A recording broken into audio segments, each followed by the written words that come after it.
I just passed 12,000 feet. I'm really starting to feel the lack of oxygen. Like I'm breathing in and it doesn't feel like I'm getting enough air. Like you're kind of gasping.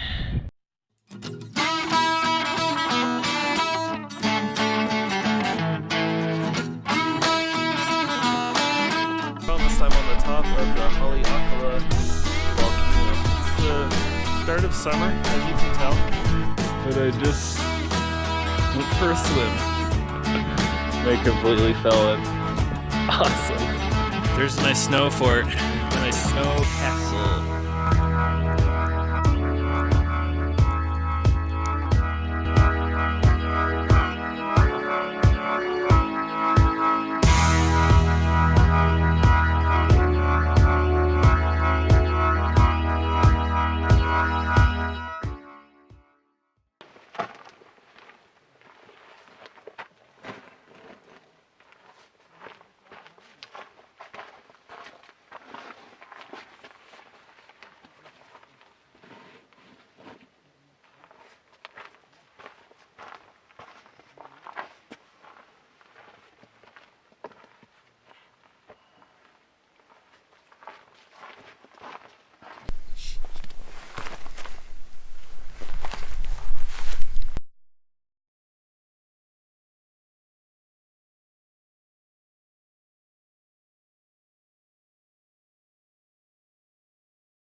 Good morning, Vietnam.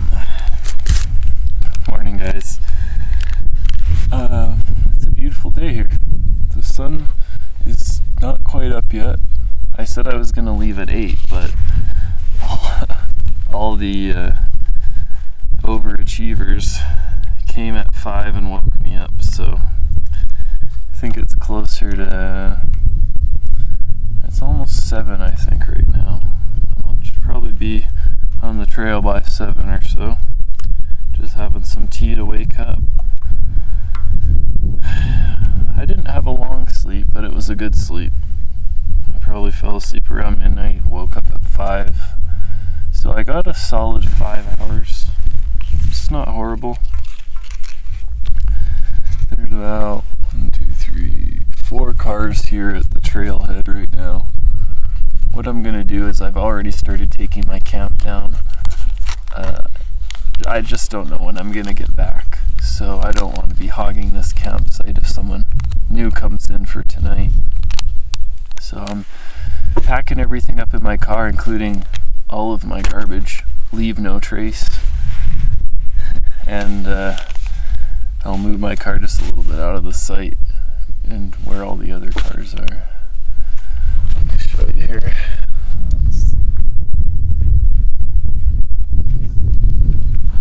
That's kind of what we're looking at. And yeah, I was gonna just have some tea. I was also gonna quickly mention what I'm bringing with me, in case you're thinking of doing this or something like it. So the thing with this hike is that, like I said earlier, it's going to be a good 10 to 12 hours, and that covers a couple meals. You also want to have, you don't want to have too much weight, especially climbing something that steep, so you got to be kind of careful with what you bring. So for food, I'm bringing some of these nuts, almonds, 4 of these Clif bars. Here are the trekking poles I was talking about. Got some bear spray just because you never know. First aid kit, headlamp in case I get caught too late. My yaks that I was mentioning before. Garmin Inreach in case I need help. There is no cell service here. And then just these gloves that I was mentioning, as well as I have with me all my camera stuff that I didn't mention, and then 2 of these I'm gonna bring, as well as a vitamin water.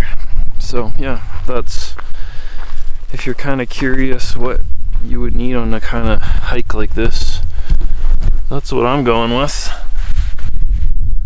That's a little chipmunk walking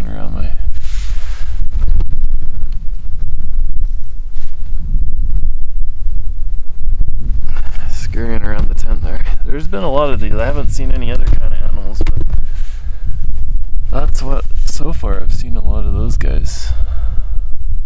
It's a nice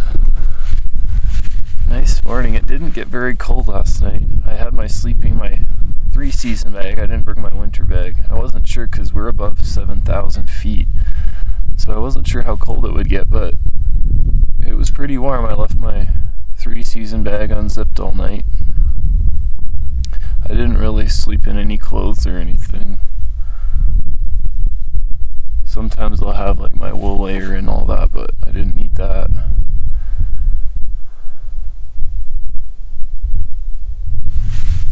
There's a bit of a breeze blowing, which is kind of nice. The sky is mostly clear.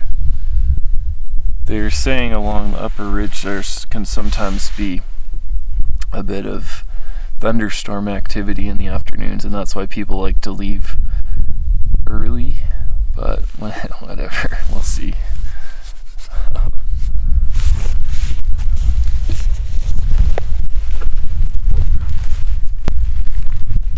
So as I mentioned before, we're right around 7,000 where we're at right now at the base. And this is Borah Peak, as I mentioned, the tallest peak in all of Idaho. So we're at 7,400 feet. Today we'll get up to the top up there, which is at 12,662, which is higher than I've ever hiked before. So that's actually high enough that you'll feel a little bit of the less oxygen. I'm probably gonna be a little more out of breath than normal. I'm not used to exercising that high at all. That's when I did Haleakala a couple months ago, that was the rim of that was at 10,000, so we're going an extra 2,000 above that, so it'll be interesting. I'm excited to see what it's like. I guess there's kind of some parts to this hike. I guess the first main part of the hike is just going through the trees and getting to the top of the tree line, and then I'm told there's some sort of a snow bridge that you cross, and it shows on the map it goes from a trail to kind of like a dotted line, and I believe that's what they refer to as Chicken Out Ridge, which is kind of the scramble where you're no longer really hiking, you're more bouldering and scrambling. And I'm not talking from experience, this is my first time, this is just what I've heard, so we'll actually go ahead and head up there in a bit and see that. I'm gonna finish my tea. I'm going to finish packing up my tent. Almost everything else is in the car, and let's get going. This is gonna be sweet. As you can see, the site is all packed up. Got my pack, and I think I'm ready to get going here. Well, here we are at the trailhead, just maybe 50 feet from where I was camping. It is 7:21, about 40 minutes ahead of schedule. So come on, guys, let's go.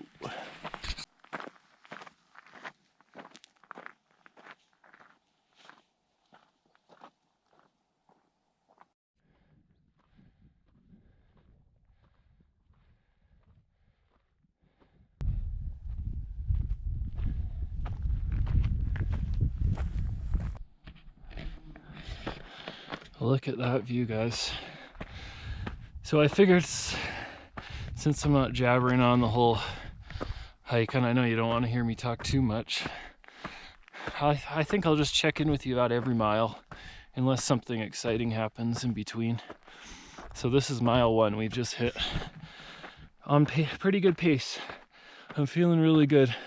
Dang, guys, I can't even imagine what the top's gonna look like. We're only at a mile. So yeah, 28 minutes to do a mile. We've gained 1,000 feet in elevation. Feeling really good. Got a good pace going. I can feel the lack of oxygen. I'm breathing heavier than I normally would have on this kind of a incline, but it's still nice and in the trees. The trails consistently steady up. It's nice. you can get a good pace going. And if I would recommend, if you were to do this, just don't go out too hard. I think you'll regret it later.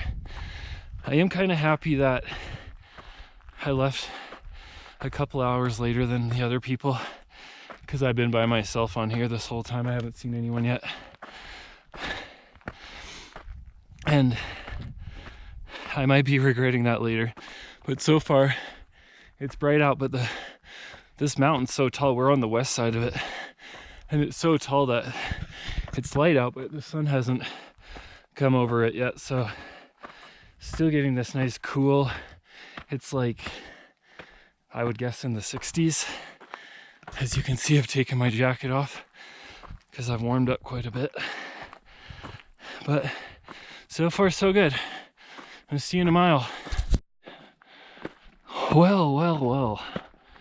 Whew. Just hit 2 miles. I did end up seeing one lady heading back down, so I don't know if she made it all the way up and has already turned back around. That'd be pretty good. Or maybe she just went to where the trail ends and where you have to scramble. Anyway, so the scenery's definitely changed. We've just got above the tree line. We've been above the tree line for about, I would say, a quarter to a third of a mile. That whole second mile definitely got steeper. We did 2 more 1,000 feet, so we're up at 10,400 now. And I definitely felt it. That second mile was more switchbacks, steep, short switchbacks, mostly through the trees. And what I definitely recommend is that in that second mile, before you break out of the trees, bugs galore. Not so many mosquitoes, but just like flies just flying into my mouth when I'm breathing, into my eyes and my nose. You're just like swatting the whole time. Another thing is the sun just broke out over the mountain. It's been light, like I said, since I started the hike, but the mountain's so tall. It takes a while to see the sun. So in terms of pace, definitely slow down. Just because it got steeper. I would say that first mile is a really awesome warm-up. It's a steady incline, but it gets your heart going. It gets you ready for the second mile, which is steeper. Some of those switchbacks are just so short. They're like 3 to 10 steps, and then you're turning, then you're turning, then you're turning. I can actually, I don't know if you can see that. I can see my car in the campground down there. And my car, it's so small, I can't even tell what color it is from here. It's smaller than an ant. It's crazy too, such a tall mountain, and at the bottom it's just flat. It's just flat and farmland. You'd think there'd be like some foothills rippling down after this, but it's just, it goes from flat and just 7,000 to over 12,000. That's amazing. I'm gonna keep on trekking. I'm just kind of getting to the top of a ridge here. And so far, I'm pretty happy with this pace. I forget if I told you or not, but we are, what are we looking at? 1 hour and 24 minutes. So that second mile took almost an hour. Still, this pace is faster than what I was expecting, so maybe that means the last 2 miles are going to be really slow. I just can't see it taking 10 to 12 hours at this time. I'm thinking more 8, but I can't speak until I've gone all the way up.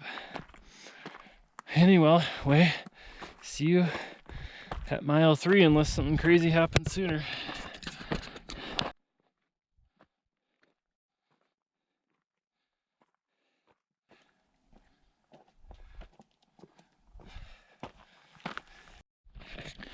Not at all close to 3 yet. We're at 2.3, but first sign of snow.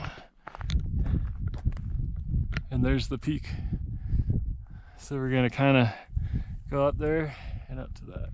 I'm guessing that is the snow bridge. I don't know for sure though, but dang, so beautiful. It's so majestic. I've never even seen anything quite like this. It looks like it's about to get real steep though. I think it's gonna get steep to there, but we're gonna kind of climb out the side. I can't see that taking more than about 30 more minutes, and then we'll just have to go across. This is freaking sweet. I highly recommend doing this if you're in decent shape, and if not, I highly recommend getting into shape to do this. Life-changing experience for sure. Wow.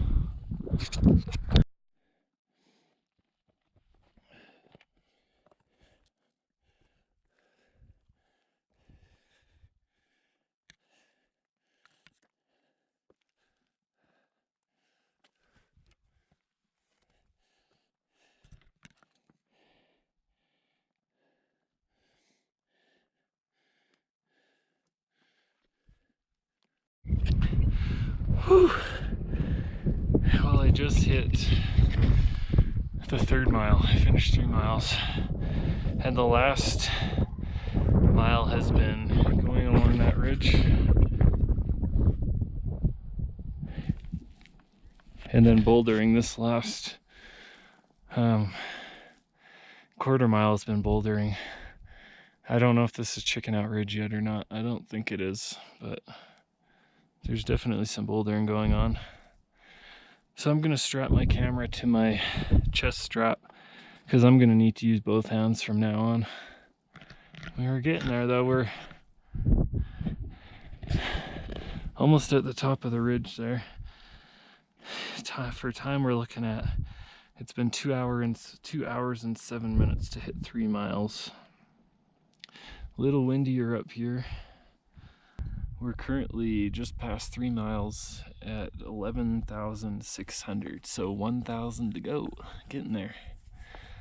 I will mention, in the second half of the 3rd mile, when it turns into more bouldering stuff, you kind of start to lose the definition of the trail. It comes and goes, so you kind of just have to guess. But just use your instincts. Keep going up, and you keep coming into it. So like right now I'm back on somewhat of a trail. I don't know if I mentioned it, but I saw one guy that had turned back around prior to this ridge, and then I just passed 2 girls that are, I don't know when they started, but so I have seen, that's 4 people now. So there's a few people out here today. I know there's some people way ahead of me. They're probably at the top by now. But like I said, I'm gonna strap on the GoPro to my chest now. Yabba dabba doo, and keep going.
So here's the snow bridge that I had mentioned, and as you can see, sometimes of the year it probably is completely covered in snow,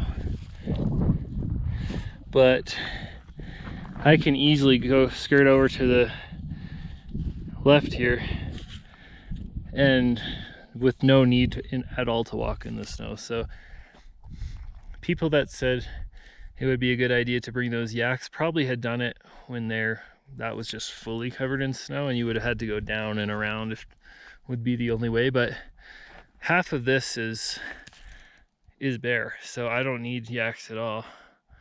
And I'm sure that will change come September, October. And to clarify where the snow bridge is, it's at the top of Chicken Out Ridge. So you finish your bouldering, coming up you get to the top of Chicken Out Ridge, and there's your snow bridge right there. So that's Chicken Out Ridge right across the way.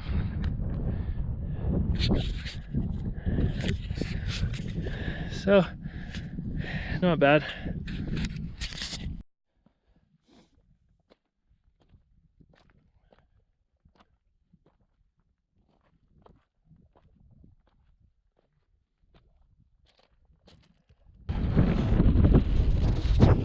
Well, as you can probably hear, it's getting pretty windy up here. A little chilly. I'm almost ready to throw my jacket back on. But boys and girls, we have reached the light at the end of the tunnel, because that's all we have left.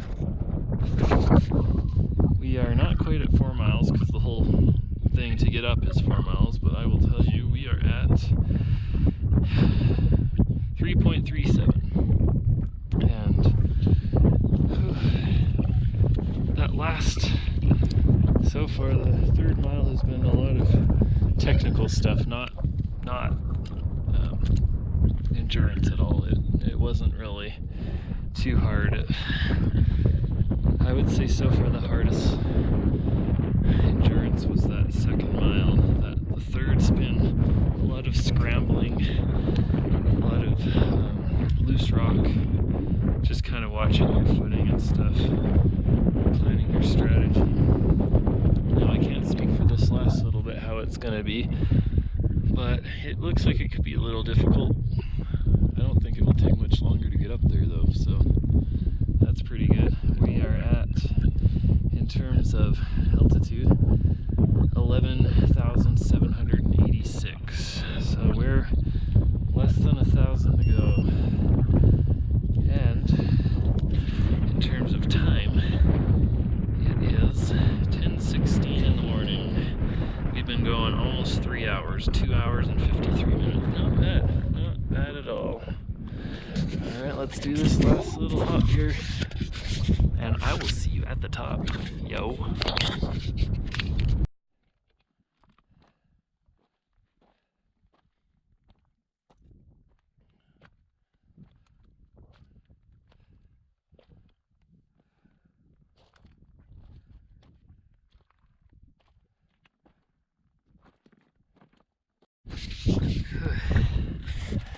I just passed 12,000 feet. I'm really starting to feel the lack of oxygen. Like I'm breathing in and it doesn't feel like I'm getting enough air. Like you're kind of gasping. So I'm just taking a break. Only about 450 more feet to go. It's close, but these last few hundred feet are a little difficult. As you can see, this is the trail. There's not a trail. You're just climbing up rocks, and you got to be careful because they'll slide. Just take it slow. The last, I would say, definitely the last mile, pretty much from Chicken Out Ridge, which ended up being Chicken Out Ridge, which what I mentioned I wasn't sure if it was or not. It was. So Chicken Out Ridge is about just past the 2.5 mile mark. It's the first time you really don't see much of a trail. Sorry, snotting all over. So as soon as a defined trail ends and you start being on more rocks and boulders and stuff, that there is Chicken Out Ridge. That was the toughest, not hardest, but the most strategic part. Then you kind of level off for a bit. There's what they called the snow bridge. So now I'm just on this rocky finale here. And I hear some people right ahead of me. I'm almost caught up to 2 more people, so doing good time. I think this will be the last time before that I check in before I get to the top, so we'll see you there.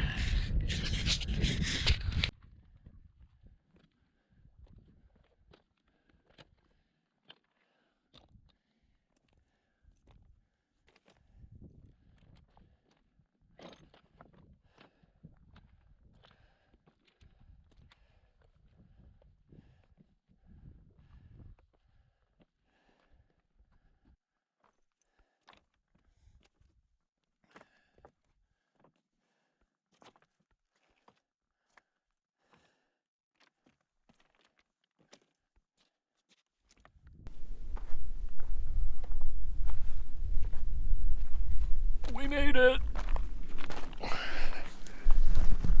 Look at this view.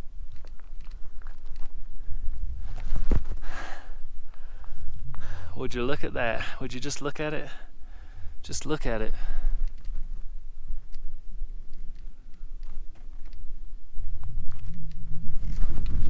Guys, this is the coolest. Whew. And look what we got here.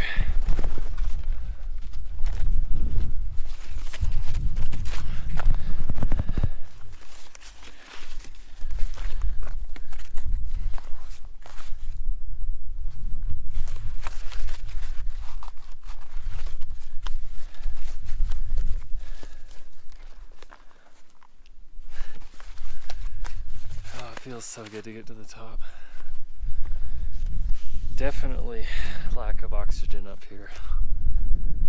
Near the end there, I was taking a few steps and stopping, a few steps and stopping, and even now, just standing up right now, out of breath.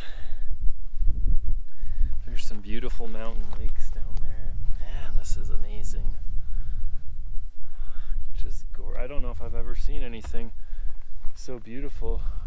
This is like the most scenic place I've ever been, I think. Wow.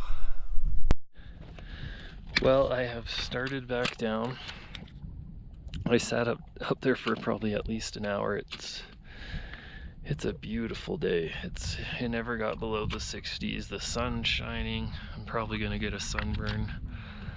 I have my poles for the way down. I didn't use them at all for the way up. Didn't need them. Didn't ever feel like I needed them on the way up, but I'll let you know if it was worth it going down.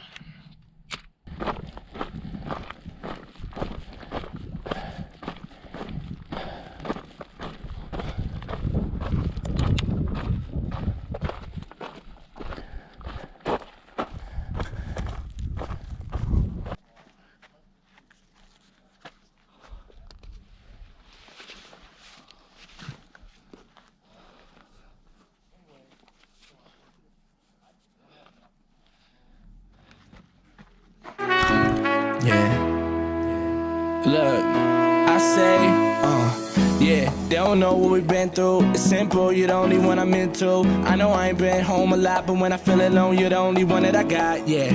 And you don't really like my life. You afraid of the limelight. You wanna wait till the time's right. Put a ring on the shit, yeah, I might. Even when I'm out real late, talking to a bad one, baby girl, know I'm thinking about you. And we both came way too far just to drop everything and forget about the shit we been through. Ain't nobody fall in love no more. All they wanna do is chill up in the club, oh lord, yeah. I mean, I had my share of fun before, but I'm done with that. I feel I'm wanting more, yeah. I'm the Netflix and chill type, and I know it's wrong even when it feel right. Since day one, I've been real with myself, but I can't even lie. You were here to help. And they say, do you need me? Do you think I'm pretty? Do I make you feel like cheating? I'm like, no, not really, cause I got the baddest one, and that girl is my shorty. And them new ones say they love me, but my girl was here for me since the beginning. Oh, since the beginning. Yeah.